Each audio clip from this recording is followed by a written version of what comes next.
Мен Меңдігазиева Гүлжихан Орынғалиевна, Маңғыстау облысы Бейнеу ауданы Боранқұл ауылы Боранқұл орта мектебі коммуналдық мемлекеттік мекемесінің бастауыш сынып мұғалімімін.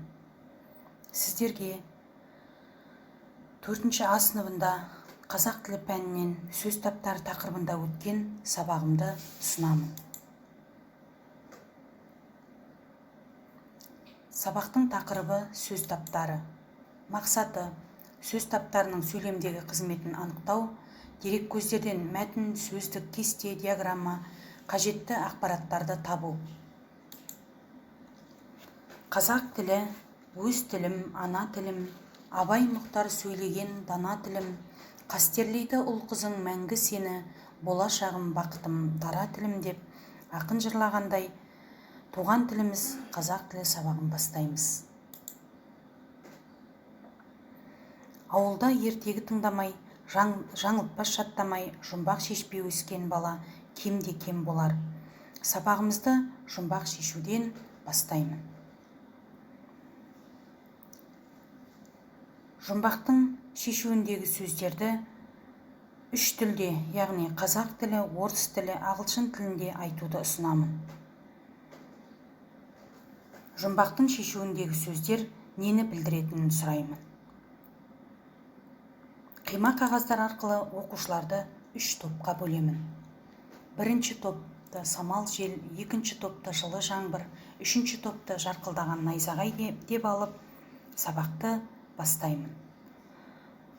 Топ ережесін еске түсіреміз.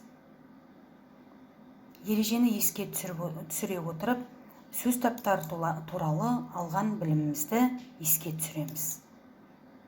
Қазақ тілінде 9 сөз табы бар екенін, олардың бізге 4-еу ғана таныс екенін айта келіп, зат есім сөз табына тоқталамын. Белгілі бір затқа, нәрсеге, жаратылыс құбылыстары мен қоғамдық құбылыстарға қойылған атауларды зат есім дейміз. Зат есім тұлғасына қарай негізгі және туынды зат есім, құрамына қарай дара және күрделі зат есім, жалпылай және жекелей аталуына қарай жалқы есім және жалпы есім, мағынасына қарай деректі және дерексіз зат есім болып бөлінетінін айтып өтемін.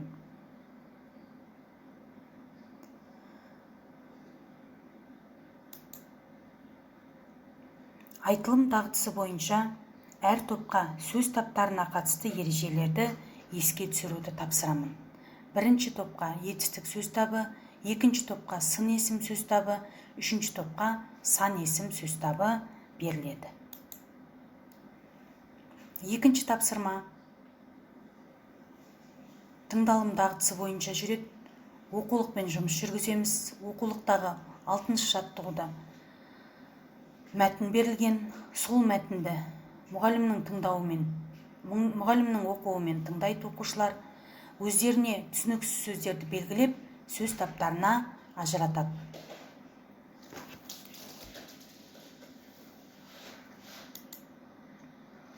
Келесі оқылым дағдысы бойынша 3-ші тапсырма беріледі. Бұл тапсырмада табиғат ұғымына қатысты мақал-мәтелдер мен нақыл сөздерді жинастырып оқиды. Мағынасын сыныптастарына түсіндіреді.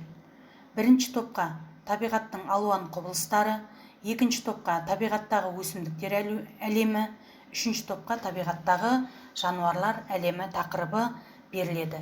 Оқушылар осы 3 тақырыпты басшылыққа ала отырып, нақыл сөздер мен мақал-мәтелдерді жазып, естеріне түсіріп, мағынасын ортаға шығып, топ болып, мағынасын түсіндіреді сыныптастарына.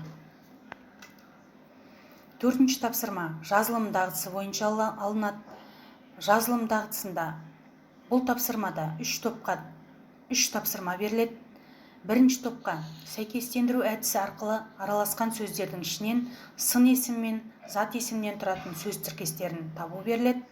Екінші топқа көп нүктенің орнына тиісті сөздерді қойып, сөйлемдерді сөз таптарына талдау беріледі. Үшінші топқа жалпы есімдерді бірінші бағанға, жалқы есімдерді екінші бағанға бөліп жазу тапсырмасы беріледі. Оқушылар тапсырманы орындап, мұғалімге көрсетеді. Сабақ соңында кері байланыс орнатам. Кері байланыста пресс әдісін қолданам. Оқушы бүгінгі сабақта алған әсерін осы әдіс бойынша жазып қалдырады. Бұл жерде пресс әдісінде П менің ойымша, Р себебі, Е мысалы, С қорыта айтқанда. Үйге тапсырма беріледі. Оқулықтағы 9-шы жаттығуда жұмбақтар жинағын пайдаланып, төменде берілген сөздерге жұмбақ тауып жаз. Жазылған жұмбағыңды сын есім, сан есім, етістік қай сөзбен байланысып тұрғанын дәлелде.